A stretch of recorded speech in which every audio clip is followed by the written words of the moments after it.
Yo, hey guys, David here from RapidQS. So not sure if you guys saw last night, we released our second podcast with a local builder down here in Tauranga. We're back this week, so we had a pretty early start to the day. Got in at like 7:30 in the morning. Brendan, the man behind the camera, picked me up and we're just down in Tauranga now. Classic.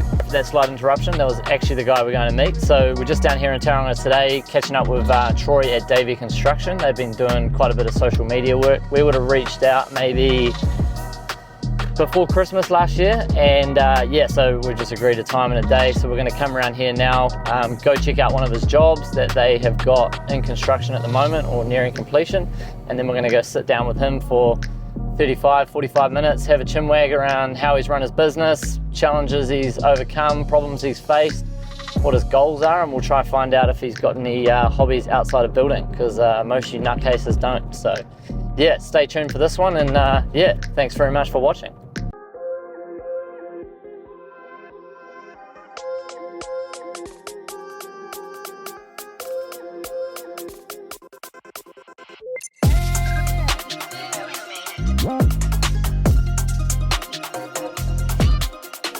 Hey guys, David here from RapidQS. We're here with Troy Davy from Davy's Construction down in the beautiful Mount Maunganui. We've just been around one of his jobs, went and got an iced coffee. You've actually got cream in yours. I do. You said you're on a calorie deficit. What's going on there? So we've spent about an hour with Troy, and yeah, we're just going to unpack his business a bit, how he's got to where he is, and what he's doing. Thanks very much, mate, for coming on. Much appreciated. No problem, man. Good to spend some time with you, bro. Good to have you down here. See the boys, get on the coffees. Yeah. I must ask, the logo, it comes from the windows, eh? The beautiful windows in the background. Yeah, the windows match it. Yeah. That's why we've done it. Nice, man. Obviously, last name Davy, Correct. Davy's Construction. Yeah. Didn't get too creative there, just came up with it. When I was looking for a name for the company, I was trying not to have my name in there. Yeah. And we tried a couple of things and they were already taken. Yeah. And I was like, nah, fuck it. At Yeah. the end of the day, my name goes on it. If Yeah. we do a shit job, it's my name on it. Yeah. When we do a good job, it's my name on it. 100%, man. I suppose nowadays you've got ChatGPT, so you could probably punch that in and get fucking 100 different names of what you want. Wasn't around when I started. Yeah. Well, you still look pretty young, mate. I feel it. Yeah. What was your path from leaving school, construction? What topics were you good at school? Did you do carpentry? Give us a rundown from sort of, I don't know, 16, 18 to Cool. 24. So, PE was definitely my best subject. Nice. I was always going to be a rugby player. Cool. That was my ambition. I was training hard for that. Did you have a team in mind, dream team? I played New Zealand 19s, New Zealand schoolboys when I was younger. Yeah. Chiefs, Colts at that stage, and then I was contracted for the Bay of Plenty Steamers straight out of school. Sweet. And then when I was 20, I paralysed my shoulder playing. So Fuck. yeah. Not the first to hear that kind of story going on. Yeah, but hey, hindsight, I was gutted because, hey, I might not have gone any further and that Yeah. might have been it, but I sort of didn't really get the chance to show have more of a crack. But in saying that, I wouldn't take anything back either. I went to England and met a heap of cool people and did things I probably wouldn't have done if I stayed in New Zealand. So, do you feel like you would, say for example, if rugby did go right, you'd be in your position with your business now? Maybe not. No, definitely not. Yeah. So no, not at all. Everything's good in hindsight. 100%. There's, things don't work out, but something else. Yeah. One door creative, closed, another couple open, eh? Yeah, exactly right. Your London experience, was that before, during, after apprenticeship, once you're qualified? How did that work? When I finished school, I went to Polytech for a year and did my pre-trade. Yep. And then I started building for about probably 6 months.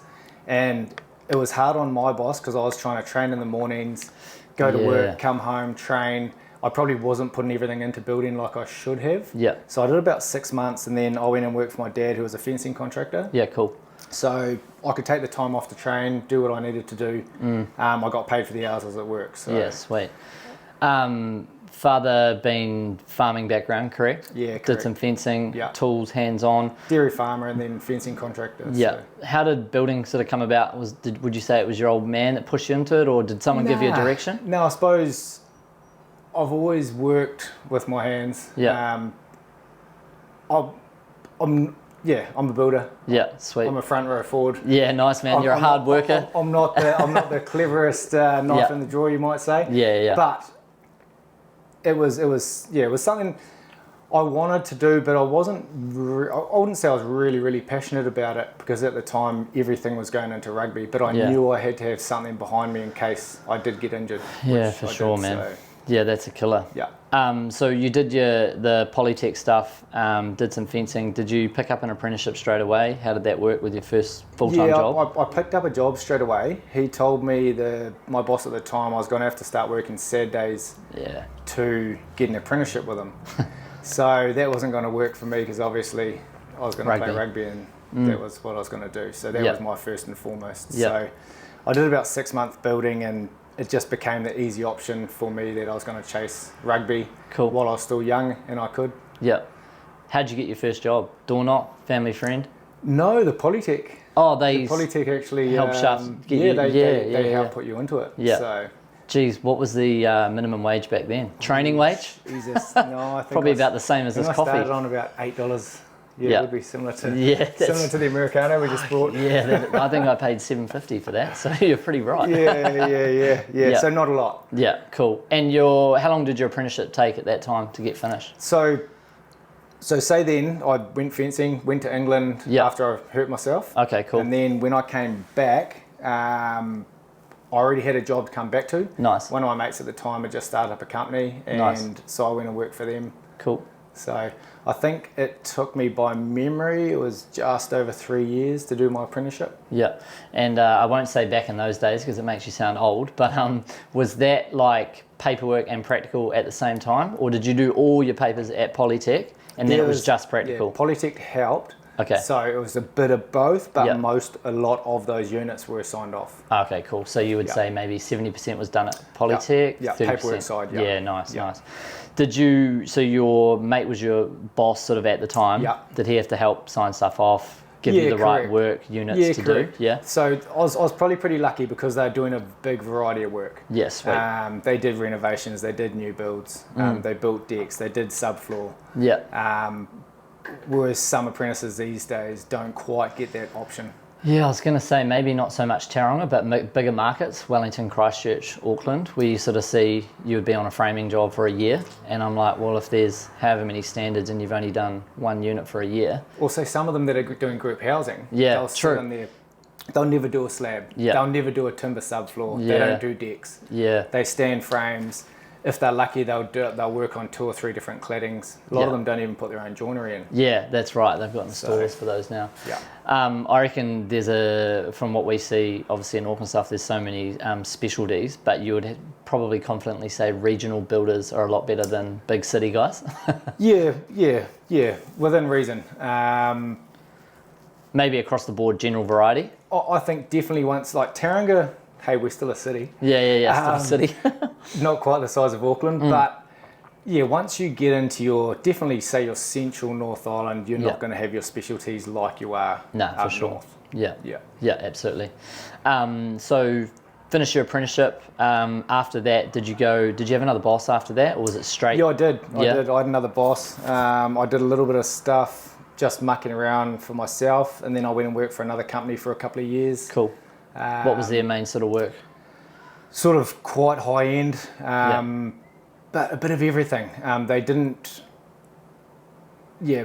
mostly quite big stuff. Not really your small bathroom or deck or something like that. They were doing new builds and renovations. Yeah, sweet. So they're quite high end sort of stuff. I mean, you're a guy that loves a coffee. You would say on smaller jobs you'll see different coffee shops. Different job, one a month, or what did you prefer? Did you like that? I quite like being on a site for a while. Yeah, cool. You get to know your coffee. True. Especially if you get a good one. There's nothing worse than finishing that job and man. Some people say some people say there's beautiful coffee shops overseas. I'd beg to differ, man. I think there's a few good ones floating around here. 100%. So you're with that boss for how long? And were you like a foreman at that stage? Were you running a project or just qualified chippy? No, I was just a qualified chippy. Yeah. And that's probably when I was saying to you earlier that we ran out of work, so I had to then start finding my own work. Yeah. We're still coming off the bat of, say, your 08, 08, 09, yeah. 09. Even, I think that was 2013, people were still... Yeah. There was work, but not... Do you reckon it was more the, obviously, higher end, more guys with money, they were the ones still doing stuff at that time? Some of them got fairly smashed over too, though, eh? Highly leveraged for risk, probably. Yeah. The ones money in stock market. Some, yep, depending on what they did, where they had their money sitting. Okay. But I mean, a lot of it was just, say, your workflow, probably. They had work, but all it took was 1 or 2 jobs to either get held up or fall over. Yeah. And then, shit, we've got a hole. Yeah. So, so no, I wasn't a foreman. I was just a qualified chippy, working away under someone. In a team, yeah, nice. And then all of a sudden we ran out of work, so I had to have another 3 weeks off just after Christmas. Niggly. Which I couldn't afford, so I had to go start finding my own stuff. Back to fencing? No. Or did you go do a bit of rugby sevens in Hawke's Bay? No. I managed to find work. Nice. My very first little bit of a stint was just fully landscaping a place, and that was sort of about a month's work or something. Yeah. And then I did a small extension. Yeah. Which is probably adding on about 60, 70 square meters. How are you getting these little jobs? Just word of mouth. Word of mouth. Just family, friends, rugby contacts. Yeah, rugby people contacts, that you knew. People I knew. Yeah. Yeah. At the pub on a Friday night. Yeah, I don't drink too much. Okay. Back then. But then another guy I knew offered me a new build. Sweet. And that was my sort of first starting point. Door. Yeah. Would you say after you got that new build, was it semi-smooth sailing on work front from there? No, I was still chipping away with the labour only stuff. Okay, cool. At that stage. Yeah. Still trying to find my unicorn job. Yeah, nice. Full contract. Yeah. Yeah. Okay, so you were doing the labour only stuff. That was for another company that you were doing? No, it was for homeowners. For homeowners. It was for homeowners. They were providing their own sub-trades and their own materials. Yeah. I was running the first job. He ran them. He had a lot of knowledge within the building industry. Yeah. The second one, I actually ran a lot of those sub-trades at my cost. Yeah, yeah. When you look back at it, you're like, geez. Yeah, man, that's dangerous. But at the time, I suppose you're just doing what you had to do to make it work. To float. Yeah. So you didn't have any foreman experience on that, and then you kind of jumped straight into managing your own jobs. Yep. Doing these labour-only contracts is quite a bit of management in that. Some people would say there isn't. Sink or swim, man. Yeah. Sink or swim, man. There must have been a lesson learnt there. Surely something went wrong. Give me a... 100%. Like, running the jobs wasn't the problem. For me, when I first started out, man, I didn't even know what I was supposed to be charging. I didn't know what PMGs were. I did nothing. I had one job, but this was like most of my jobs weren't going too bad. Okay. I priced them myself. Again, I didn't have a lot of overheads that way. Yeah, so my overheads were low. I wasn't back costing, so my way of telling if I had money in the bank was if my bank account was going up. Yeah, man. Perfect. Yeah. So yeah, it was. When I look back at it, I cringe, man. But at that time, I was doing what I suppose the only thing I did know was work hard, put my head down, chew the fat, work hard. Yeah. And I did some massive hours. Yeah, sweet, man. But then, I did have a job go wrong. I priced it all myself. Yeah, yeah. And I used the Carter's takeoff, which I used to do. Yeah. No QS, I did it all myself. Yeah. And I think we had 6 weeks to go with 3 guys on site. Yeah. And I was out of budget. Oh man. It wasn't very nice. I don't want to work out the hourly rate of cost there, but it wasn't a very nice feeling. Yeah. We had another job at the time, which was a reclad, and that went really well. Cool. And that kind probably lucky that propped us up financially. So you would you have been in that position? What's that saying? Robbed Peter to pay Paul. Took a deposit off that, floated the remainder of that job. No, not quite, because the first 2 years of business, I think I was paying myself about $600 a week. Okay. I worked 6 days a week, virtually every week of the year. Yeah, My main thing with starting out was I had this big thing about being a statistic. I didn't want to be a statistic of a company that failed company. No, another one in liquidation. 100%. I looked into it when I first started out, and I was like, oh my god, I was shitting myself. That's a chip on your shoulder, eh? Yeah. So I just ground away, man. Nice. And so I paid myself very minimal. My van was this piece of shit. Beauty. High ace that every time it rained, my knee got wet. Oh, bro. You didn't take that one to Europe for the van tour, did you? No, not that one. No, didn't ship that over? That van tour, that van didn't make it. That lasted about 2 weeks, I think, that van, and it blew up. Hell. Tough week. But nah, so I had money behind me because I just ground away. I took minimal out of the company. I had low overheads. Yeah. I didn't go out and buy a big Flash Ranger to begin with. I just grafted away at what I had. You see a lot of that, big, Ford Rangers, raised up, everything. Yeah. So at that stage, you would have had 2 to 3 guys by the sounds of it? Yeah, so the first year was just myself. Cool. I chipped away, I built that new build. I had a backpacker come and help me with some of the heavier stuff. Yeah. Otherwise, that first year was fully just me. Yeah. The next year, one of my best mates was moving back from Melbourne, and he wanted to do a building apprenticeship, so he started on with me. Cool. And we chipped away for maybe another year, and then I took on an apprentice. Cool. And we just slowly grew like that. So by the time I hit that job, that went fairly bad. Yeah. That was maybe 4 years into business. Yeah. When you priced that first job yourself that went bad, you probably spent half an hour pricing it. How much time do you spend now? No, I put a bit more into it than half an hour, but probably I might have been half a day. Yeah, maybe half a day. Yeah, looking into it, but I didn't have the systems that a QS has. Yeah, and they're trained, man. They're trained in that stuff. Yeah. That's what they do. Yeah, absolutely. Once that went wrong, I knew that I had to do something to change. So how did you price your next job straight away from there? I started getting in touch with quantity surveyors. Yeah, nice. I started working with quantity surveyors. Yeah. Have you worked with a QS on every job since then? Or you just sort of... Most jobs. Yeah. Yeah, cool. Most jobs. Not every job, but most jobs. Okay. Especially the bigger ones. Yeah. I don't really do too much smaller stuff now.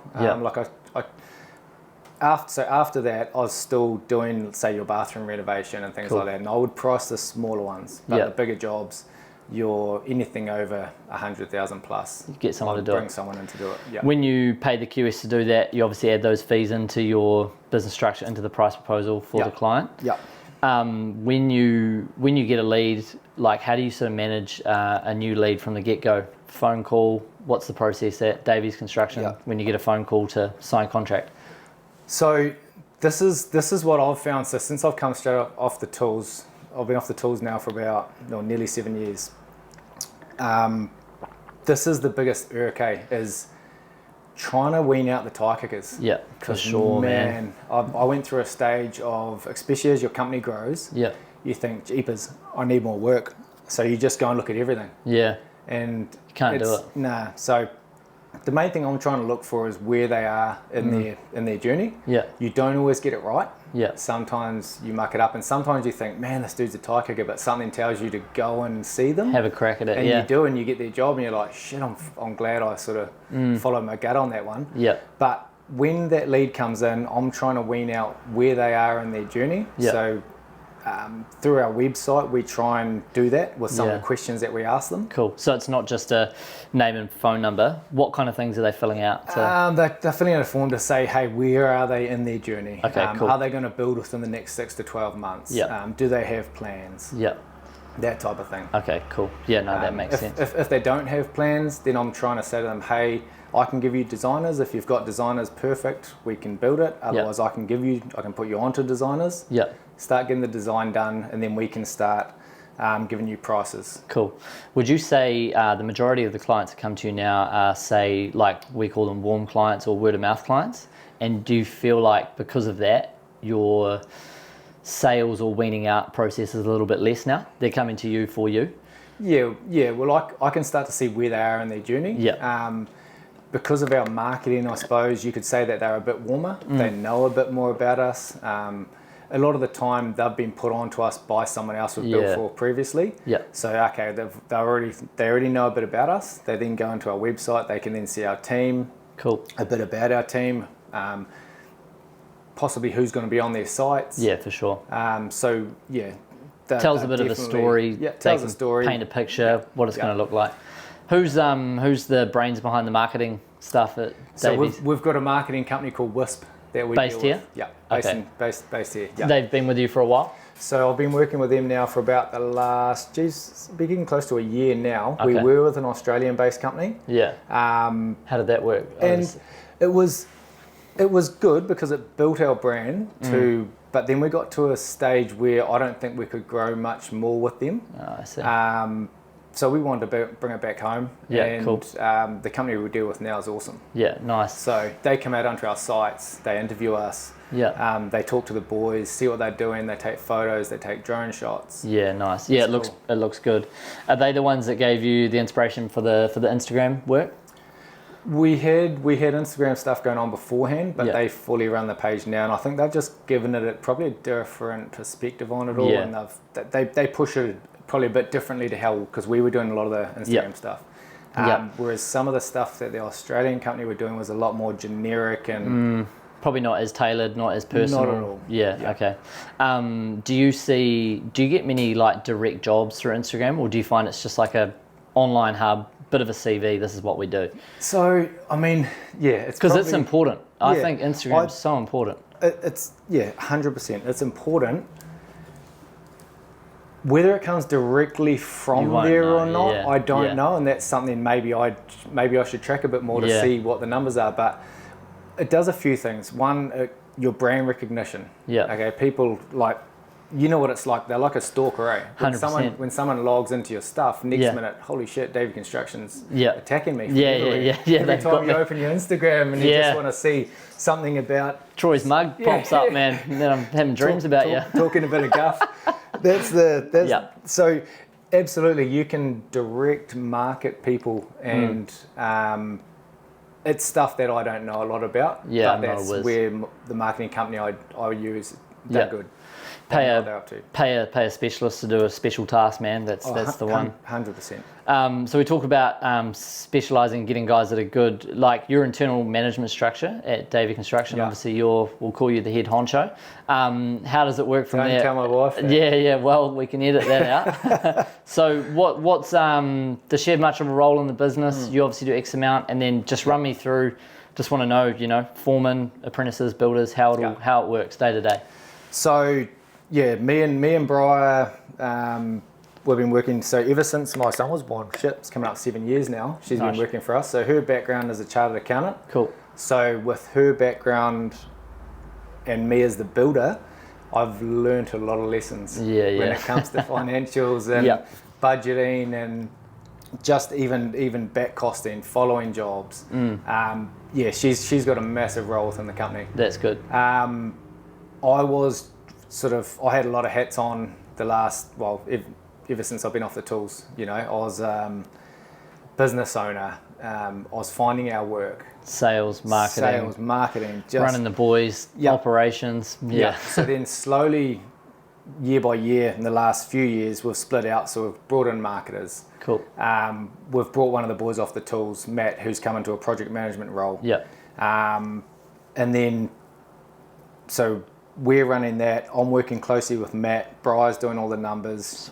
She's doing all the invoice side of it. She's helping me with budgets and stuff when it comes into figuring out where jobs are sitting as they're progressing through. Yeah. And then we've got our foremen on site. Cool. Who are running those sites. They're ordering materials. They're ordering subbies. Yeah. Matt's then going there. He's doing health and safety. Cool. He's pretty much following what they're doing to make sure they're not missing anything. If they need a hand from him in the way of ordering stuff, just second guessing themselves, then he's there as support. How does it was there a point or a position where you noticed one key hire that was a huge game changer for you? For my personal experience, I remember the biggest change I had was going from me managing one person to having one person managing four, because then that freed me up to do sales. Was there one key hire that really changed the game from you, whether it was your first qualified builder or likes of Matt? I mean, there's been a couple, and I suppose each stage of your business, I've gone from just a one-man band to, by next week there'll be 17 of us in the company. And that's a career high? That will be a career congratulations. high. Thank you. Cheers, mate. So I mean, Definitely Briar coming into that role, Cool. say 7 years ago, instead of going back to work. Yeah. She's a chartered accountant but working at the bank at the time. So Yeah. instead of going back there, she came on board with us. That was massive. Matt coming into that role, Yeah. that's been massive. Okay. The other one is the foremen that are running the sites. Yeah. Every time I take a new foreman on, it's a bit nerve-wracking at times. I was going to say, do you lose sleep, or are you, during the day, Nah. are you like... Nah, I wouldn't say Yeah. I lose sleep on it. Yeah. But it's just, you're a bit anxious because you're like, jeepers, what's this guy going to be like? Because at the end of the day, they're running the face of your company. Yeah, man. And that's where I'm so lucky with the guys that I've got in there. Yeah. Is they're good with people. They're good with people. They're good with the boys. They're motivated. They're organised. Yeah. When you go through your hiring process, is there anything you kind of look out for? What do you see as like a red flag and a green flag? Do you have certain things? Yeah, definitely. One of them's jumping around. Like I get CVs come through from people, and quite often a year, 6 months, a year, they don't last long in jobs. That's definitely a red flag for me. Yeah, fair. I want someone that's going to come on board and they're going to stay with us for quite a while, you know, and we're going to be able to build a team around them. Yeah, absolutely. And that goes from apprentice right up to foreman. Foreman, yeah. So that's definitely one thing I'm looking for. Cool. And are they people? Are they people person? Yeah, You know, yeah. Can they work with people? Yeah. Are they going to piss people off? Yeah, will they work in your team? Will the clients like them? Yep. Yeah, It only takes one bad apple, man. sink a ship. Yeah, Yeah, it's 100%. crazy. And a green flag, is there something you can spot or look for?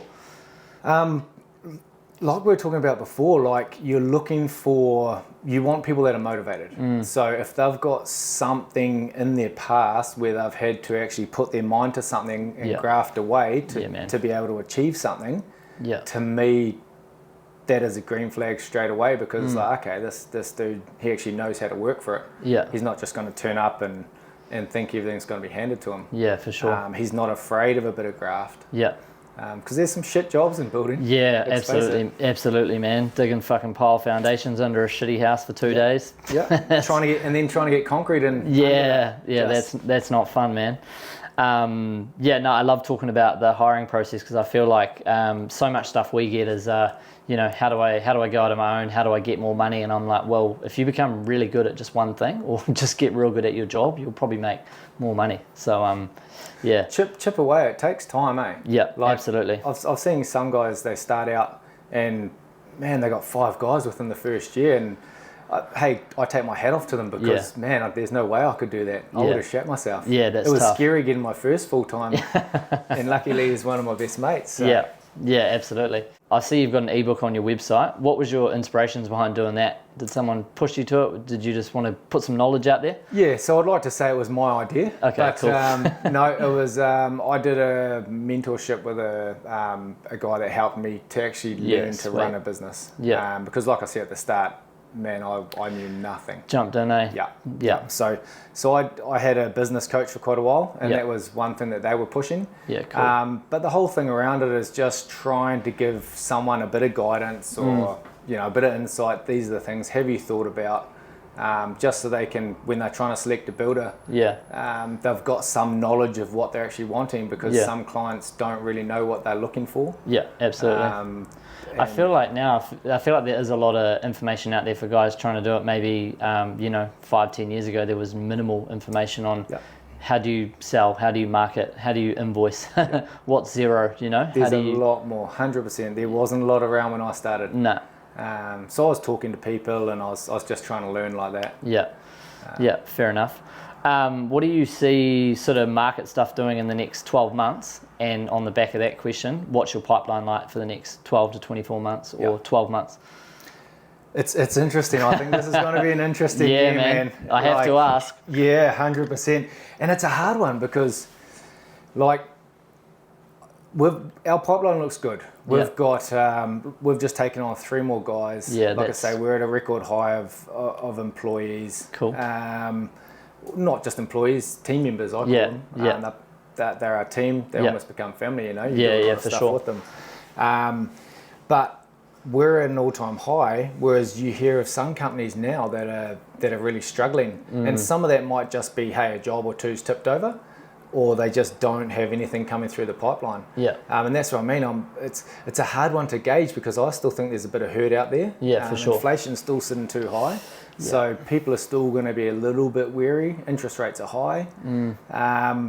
Whereas some people, they've had their designs done for the last year and a half, 2 years. So they're still pushing on. And that's some of the jobs that we're just starting. Yeah.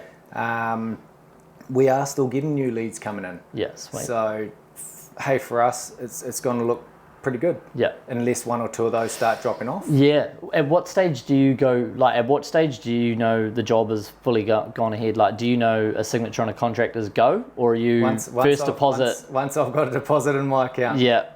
I've had jobs fall over. Yeah, man. Right up to signing stage. Yeah. Yeah. What would you say, you must have one standout crazy experience, crazy client, job gone wrong, something's happened, pulled out the night before a job starts?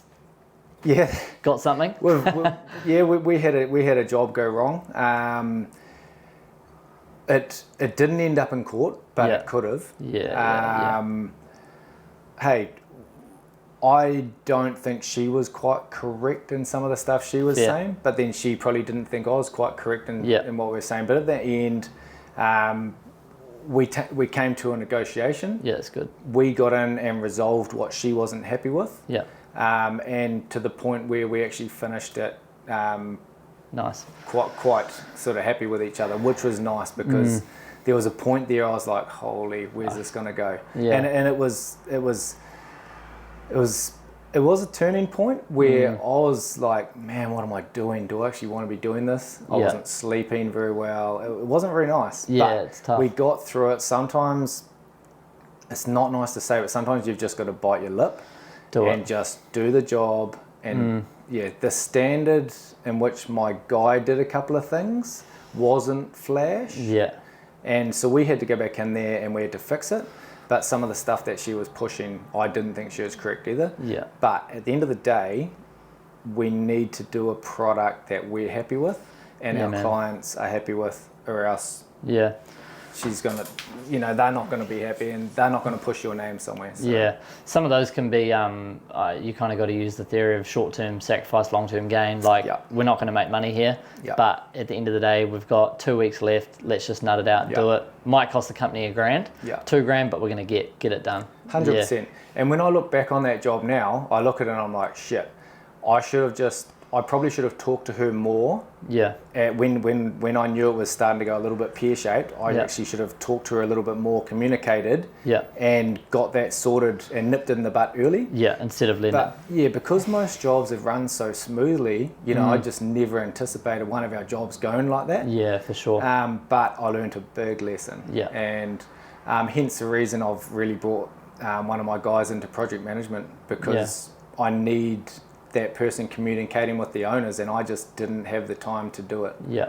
So that's been a massive game changer, and hey, good learning curve. Yeah, for sure. I think keep everyone happy. So. Yeah, I think you can always take a good out of a bad, eh? 100%. Would there be a couple key things that you do within your business to keep clients happy? Like, do you do a weekly or a fortnightly on-site meeting? Do you do a weekly email, or what do you do there? So every week we do an email through to say where that job's sitting, what's coming up, what to expect. Sweet.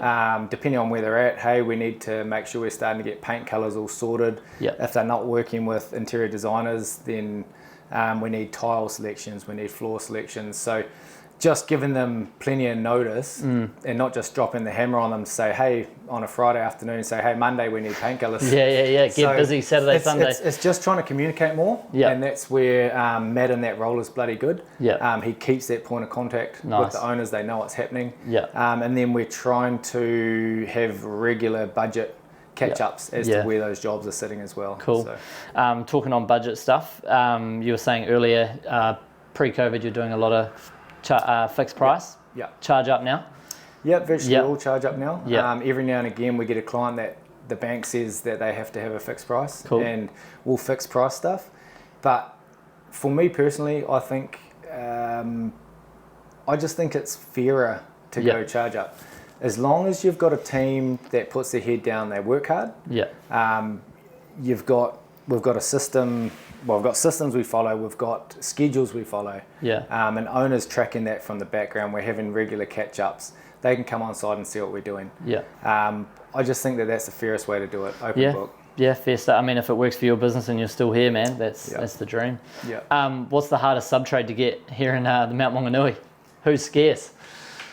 Brickies. We went through a stage a while ago where brickies were just, flying them in. They were really hard to get, eh? Yeah. Have you got one now?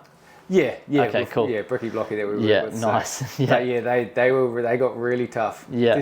Definitely after COVID for some reason. Yeah, I think what I've seen as well, the rates in Wellington for brickies went through the roof. And Queenstown. I think on average we're sitting maybe 350 to 450 a square, and then I was seeing 550 to 650. All of a sudden, they just become an endangered species. Gone nuts. Yeah. One thing I got to ask with all the insurance work that went on at the start of the year, we used to do all our estimating for plaster and paint, sort of around, depending on job size, anywhere from 35 to 55 bucks a square. We see now with small job fees, it's like $700 minimum for a plaster. To get them in? Yeah, I don't know. We see that for little patch repairs. Huge cost. I suppose, and again, it depends where in the country they live. Yeah, for sure. I can understand that because, say, a plasterer, they're coming in 3 to 4 times. It's a few visits, man. You know, cost of fuel. Especially if they're in Auckland. Yeah. I know what your guys' traffic's like. Yes. But even Tauranga's getting bad now. Yeah. If they're coming from the other side of Tauranga, even Mount to Omakura now. That's 40 minutes, 35 minutes? 40 if you're going right. Yeah, sweet. And most sub-trades in Tauranga, what's the easiest one to find? The easiest? I mean, your plumbers, your sparkies. Yeah. But I'm loyal. I stick with the same guys. I stick with the same guys every job. Yeah, sweet, man. Yeah. Cool. Couple lifestyle questions. What do you do on the weekends, mate? You're a family man? Family man. Both me and my partner, we love our fishing. Nice. So we do a lot of fishing. Do you do any competitions? Yeah, we do. Yeah. We just had our son in the Whakatane kids tournament. Yeah, how did he go? Mate, he went well. Learned from his old man, eh? 6-year-old, 2 rods. I'd say more as popper. As popper? Yeah, okay. I quite like my fishing, but nice. I'm probably more of a fishing Gavin, as some of my mates call it. Nice. But no, I'm not as bad as some of them, actually. Yeah. But fishing, and I mean, I love my sport. Yeah. Do you still follow rugby? I still follow it. Yeah. I keep away though. I still get itchy feet, believe it or not. I haven't played for a long time. You don't play any club rugby now? No. Wouldn't dabble back in?